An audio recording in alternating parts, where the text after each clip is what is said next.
This will be a code-assisted review of the Trinity framework with help from the Trinity-Edge GitHub.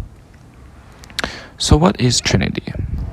Well, Trinity was a paper proposed in 2019 named Trinity, an extensible synthesis framework for data science.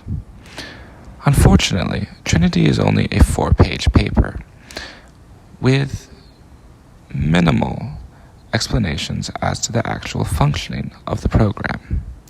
And so today, I have to take a look at their own GitHub repository, that being Trinity-Edge, to help us give us a greater understanding of this tool. Well, let's start off.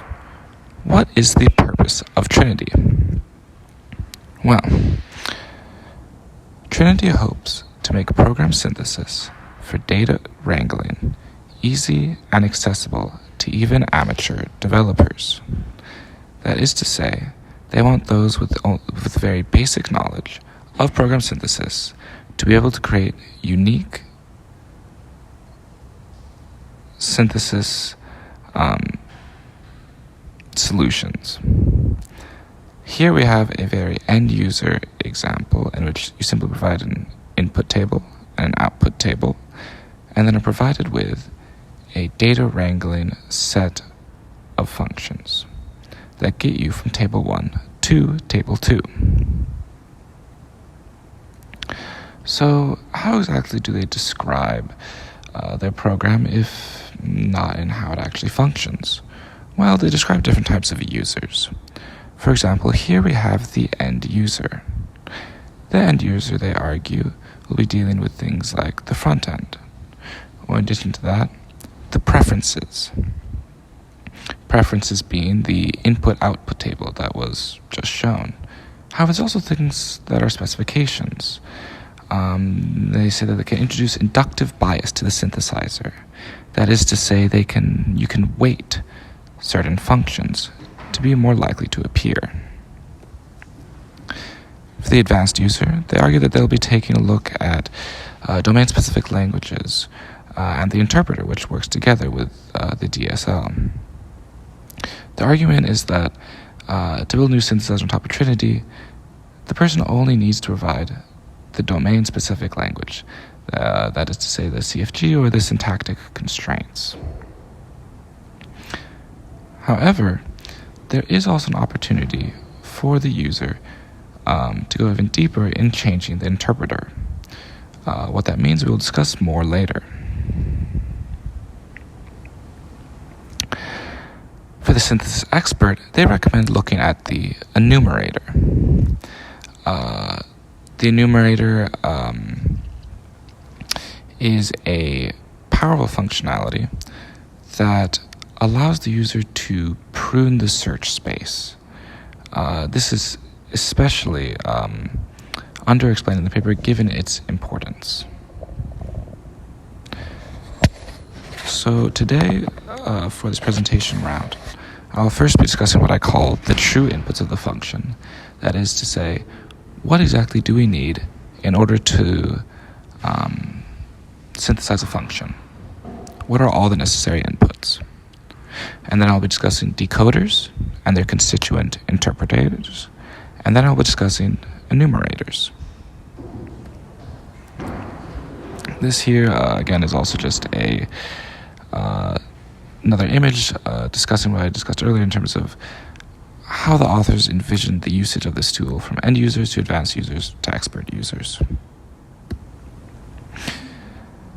This is also a general overview that I created, simply showing how in the code base the function seems to be structured. So, the inputs. Well, you have an example JSON file, a skeleton JSON file, and a DSL specification file. The example file is functionally a semantic constraint. You specify the input, you specify the output. This is similar to the example shown earlier in the presentation. One thing that I'm unsure about is that that they always give you the option for input 1. and also I'm not quite sure when you'd use input 1, but it's always provided. And it creates some kind of funny coding issues down the line. But yeah.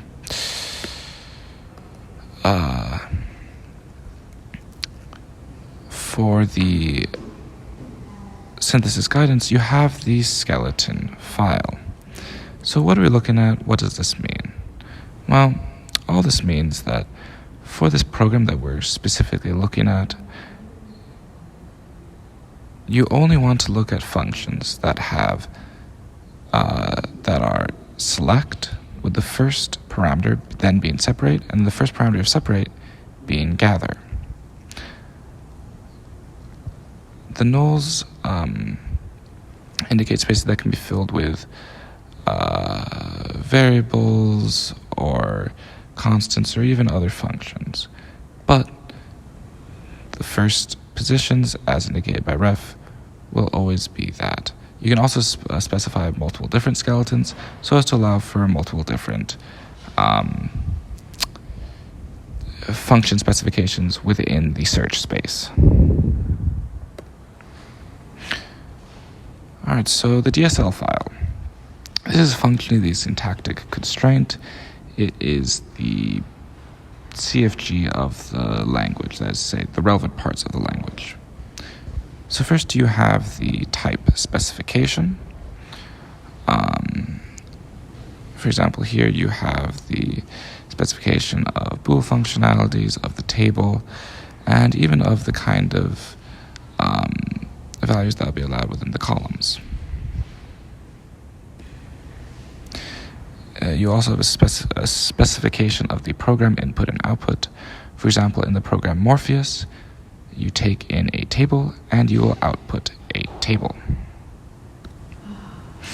Here you also have the production rules.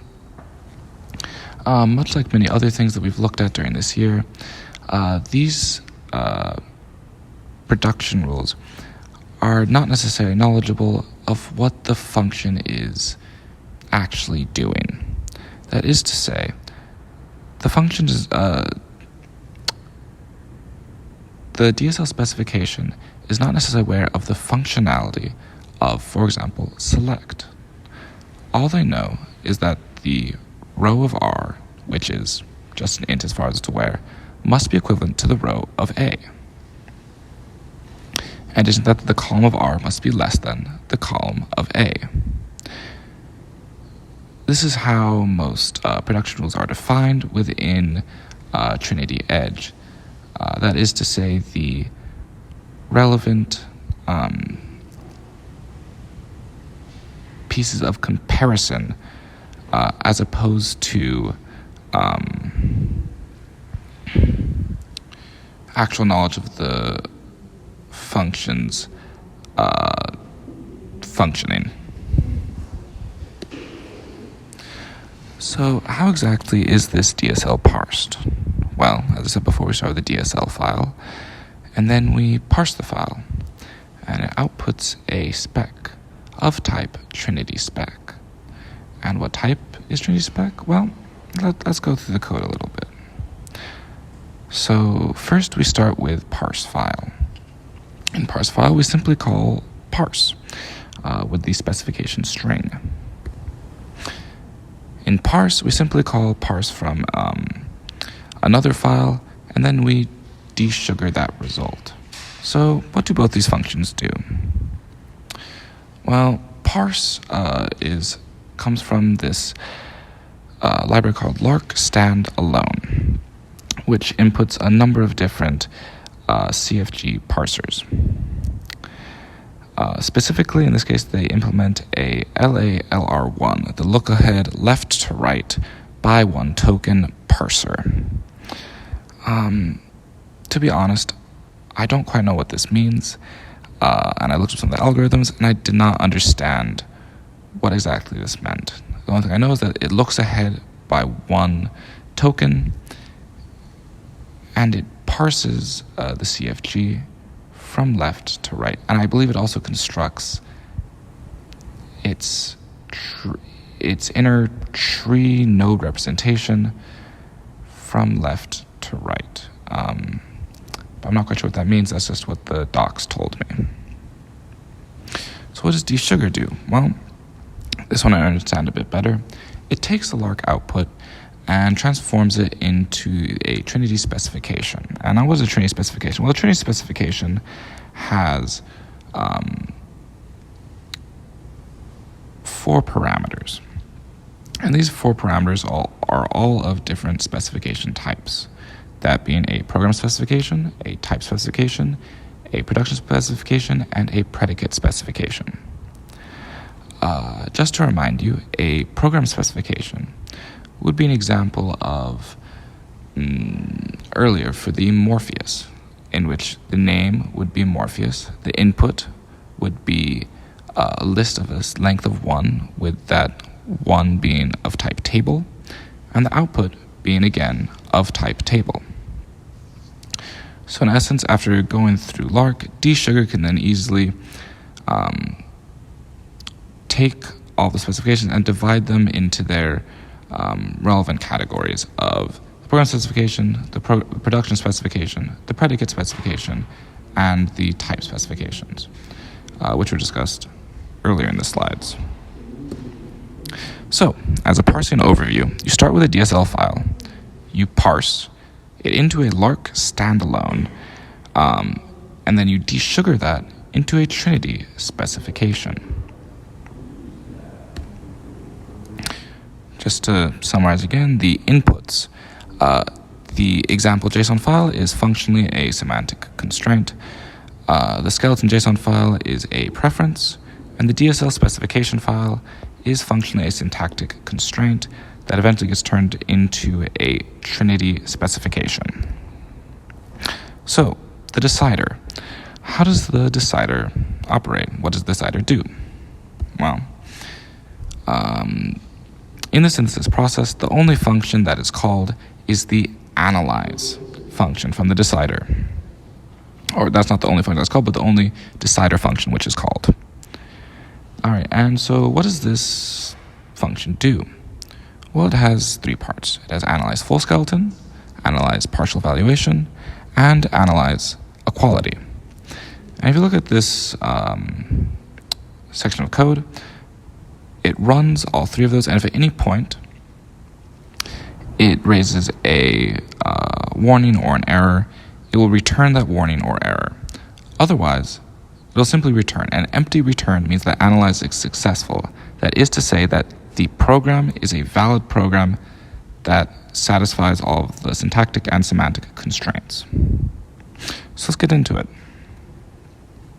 So, analyze full skeleton. If you look here, you can see that this is when our interpreters first get invoked.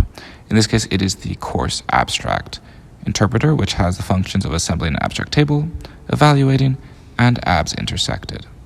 Now, assembling an abstract table is simply assembling a table, similar to the skeleton specification we saw before, and abs intersected is simply comparing 2 abstract tables to see if they intersect, that is to say, if they are the same. So, the real interesting part of this is in the evaluation function.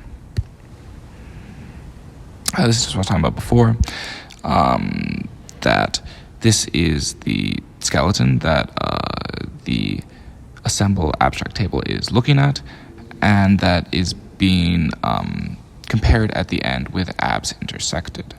This is a bit of a spoiler, but looking ahead, the evaluation is simply looking at the skeleton validity. That is to say, does it obey all the syntactic constraints? And in addition to that, is it even possible within the search space for this to produce the output that we desire? Let's say, will it have the number of rows and columns to match the output? And if we look here in the evaluation function, you iterate through the program nodes. That is because, in this case, the programs are stored as ASTs, and so you simply move on to the child nodes to find your children functions, or your children constants, or your children variables. So this, again, to simply emphasize, this does not deal with any concrete values. This simply deals with skeletons. So it is possible for a program to pass the AFS evaluation and still ultimately be an invalid function. And so moving on to the analyze partial evaluation. This is one one function which uses the partial interpreter that I didn't really understand. As far as I can tell, it is a in between of this and then also the next interpreter, which is the concrete interpreter, in which that if you can make sure that it does a sketch level deduction, that is to say a more abstract deduction, or a concrete evaluation. But honestly, I'm not quite sure why you need to do that when, again, you have the skeleton interpretation before and the concrete evaluation soon to follow. And it's just that when I was looking through the code base, there seemed to be some hanging functions that I couldn't quite figure out. So this section I don't understand as well, but as far as I understand, it is a in-between of the two interpreters, between the abstract and the concrete. So, speaking of the concrete, here we have the analyze equality function, in which we simply call the interpreter. So analyze equality is actually one of the simplest ones to understand. You simply apply the program functionality to the input table and then compare it directly to the output. And if they're equal, then you're golden.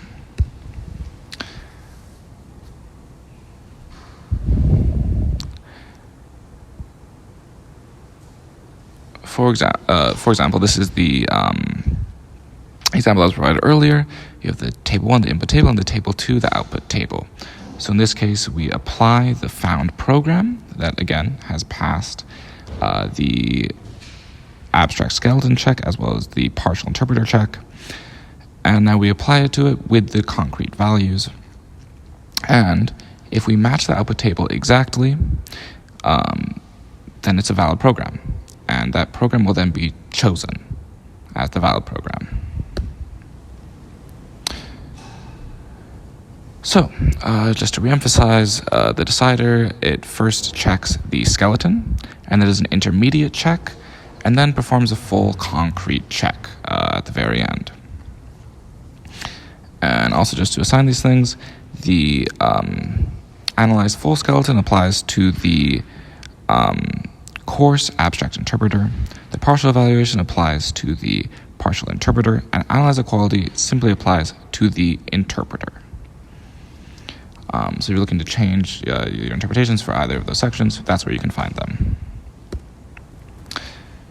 So let's move on to the enumerators and what exactly the enumerators do. Well, enumerators are actually very simple. They have two functions, next and update. Update is pretty simple. It simply updates the internal state of the enumerator. This can be done to prune the search space or to bug check. It's a handy functionality. And then there's also next. Next simply says, enumerate the next AST, that is to say, the next program. If all programs have already been went through, if the search space has been exhausted, then return none. There is no answer to this program synthesis problem. So, as I was saying with the update, the main idea of the enumerator is this idea of pruning search spaces. And while there's many different ways to prune search spaces, there's a couple of ways that they implement that I think are pretty interesting. For example, you have pools, as shown below. You specify different enumerator productions, and if you decide to provide them, then the enumerator will only use the productions that are specified there.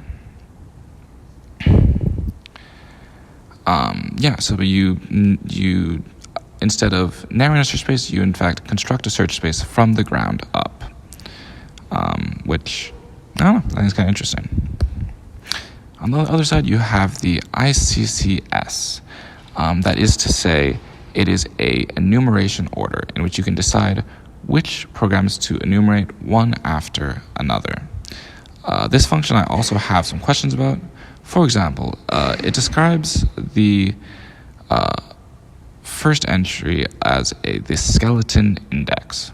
However, in the examples they provide, you have concrete values assigned, which makes me wonder why they call it a skeleton index, and also if the enumerator is really just genuinely like the full program. Sadly, I had a hard time finding this answer within the code itself, but yeah. So, in summary, when the Trinity-Edge discusses preferences, that is discussing the input and output. That is to say, the motivating examples. No, not motivating examples, but quite simply just the input table and the output table. The specifications are referring to the various different things you can apply to the enumerator to prune the search space. That is pools, ICCS, and the skeleton specifications. The DSL, the domain-specific language, the CFG, the syntactical constraints, what do you want to call it. There is the interpreter, which operates in the decider, and it moves from abstract to concrete.